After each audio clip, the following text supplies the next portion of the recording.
Hey everybody, welcome back. So today I am going to be answering a question I actually get a lot, which is what do I take? Today I am going to be talking about both supplements and prescription medication. I'm going to go through all of them. I'm going to tell you how much I take as well as why I take each thing. At the end, I'm going to give you a list of things that I have tried and don't work for me. So yeah, let's get started. I am going to start first with my prescriptions.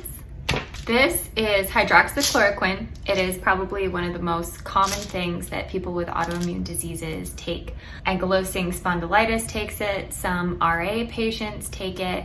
I know lupus patients definitely take it. This is actually an anti-malarial drug that helps prevent flares. And when you do get flares, it also helps prevent them from being really bad.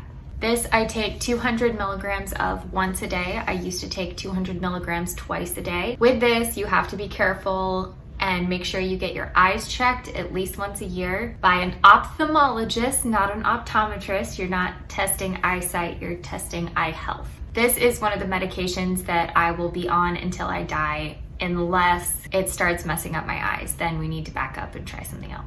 The next thing that I'm taking is an everyday medication as well. This is Losartan potassium, which is a blood pressure medication. I take this to protect my kidneys. I already suffer from low blood pressure, so when I take this, it actually lowers my blood pressure even more, which makes you think that it would give me absolutely no energy. However, it protects my kidneys so much that I can tell when I don't take it because I actually have really poor energy. I take 100 milligrams of this once a day. The next thing I take is Celsa. This is also for lupus nephritis. I take 1,000 milligrams once a day. I was up to 3,000 milligrams before. This is actually a organ rejection medication, so it helps your body not fight organs if you have like a transplant or something like that. But it also was given to me to help me protect my kidneys from the lupus nephritis. This is one that once I get a new rheumatologist, they're probably gonna have me get off of it because I've been in remission for so long. The next thing that I take is Zoloft. I've actually recently gotten on this. I take 25 milligrams once a day. The doctor wants to see me again soon to see if it's working and see if she needs to up it. I take this for depression. Oh, if you know, you know. This is the miracle drug. It is Benlysta. It is an auto-injector. I'm actually going to do another video on this probably today. I don't have my kid today, so I'm gonna do a lot of videos. I'm gonna stock up. I have no idea how many milligrams this is or whatever, but it is a clear liquid that you inject yourself with once a week, and it's actually really thick, so it hurts like, yeah, you give it to yourself once a week and it's Benlysta. I also take this for lupus. It has drastically improved my joints and overall quality of life.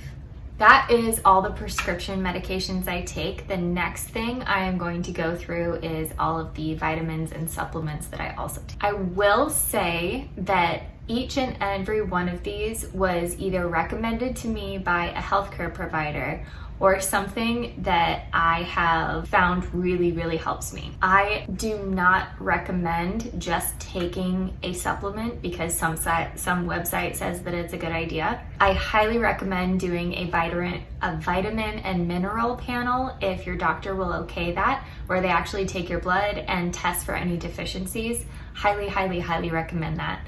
That is probably where I get half of the things that I take is from that information. The first thing that I take is turmeric. I take 500 milligrams once a day. This is something that I think all doctors recommend at this point. If you have a doctor that doesn't recommend it, listen to them, it's fine. I know I've had several doctors recommend this to me, and there is a lot of scientific journals that say that this is a really good thing for inflammation. It's also a good thing for weight loss if you guys are looking for that sort of thing, but inflammation, it's good. The next thing that I take is a good probiotic. Now, it took me such a long time to find a probiotic that I really liked. So much of inflammation starts in the gut, so I think it is imperative to have a good probiotic that you like, that really works for you. Now, a lot of people have seen all the probiotic commercials and everything like that, and they're like, well, I don't have a problem with pooping, so why would I take a probiotic? I don't have that particular issue either. However, bloating, mood, any acid reflux, or even stomach pain, this really helps with. The main things that I take it for are skin clarity. Yeah, I know, probiotics.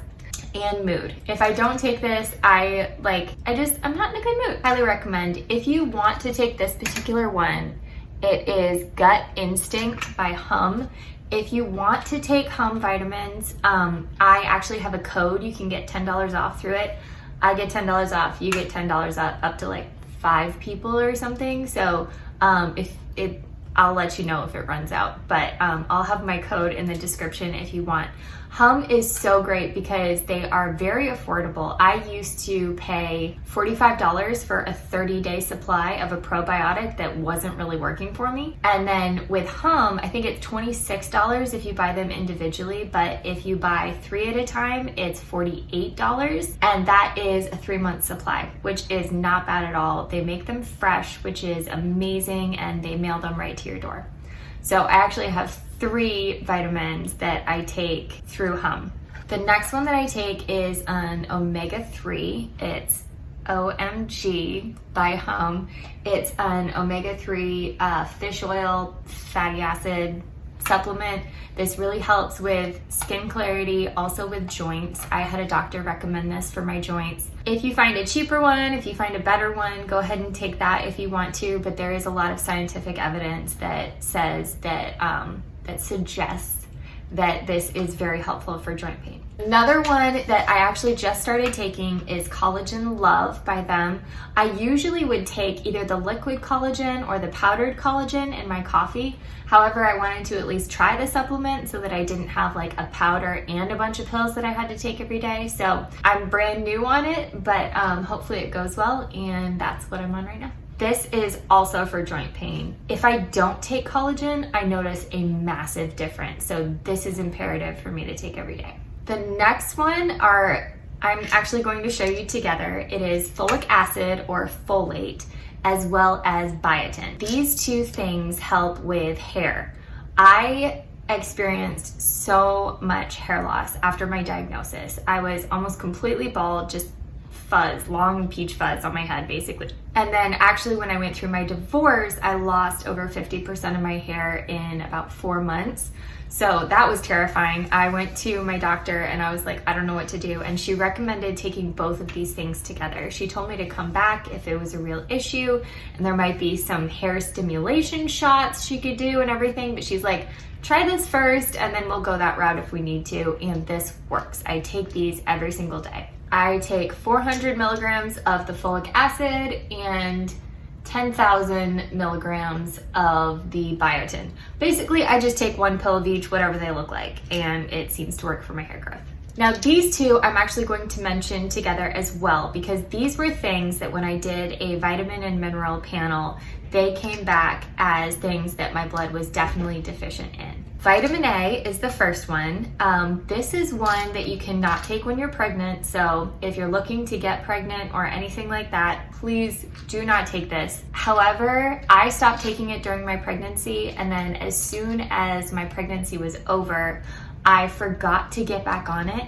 And I started experiencing so many vitamin A deficiency symptoms, such as not being able to see at night, twitches in my eyes, my eyesight going really poorly, all that kind of stuff. And when I got back on it, I noticed a drastic difference. Just as an example, without it, again, this is something that the doctor said I had a deficiency in. So I would highly recommend finding that out before you just go ahead and take it. But without it, my eyesight was 43/20 or 20/43. Which one is the first? I don't know. You know what I mean. Like 20/20 is good, and then 20/40, yeah. 20/43 without it, and then I think it was 20/48 in the other eye, but yeah, no bueno, like not great. And then with it, I'm actually 20/15 in both eyes, which is eyesight that is better than normal, which was kind of my baseline. So that is another one that I take. Now, there is a lot of evidence to suggest that people with autoimmune conditions, especially inflammatory or lupus, have a deficiency in vitamin D. They don't know if it's the inflammation that makes you have a deficiency or if it's the lack of sunshine, because a lot of times sunlight is a trigger for those with lupus. However, vitamin D is another thing that they found that I was deficient in with my blood. And so I take 25 milligrams or 1,000 IUs. Again, one pill, whatever that is. I don't really pay attention when I'm buying the bottle. I just kind of buy whatever, and then I take one pill of it every day. And it seems to work well. This is one that actually really helps my immune system without boosting it too much. So when I take this, I never get sick. Like, basically, I seriously never get sick. Like, everybody else will get the common cold or the flu and stuff like that.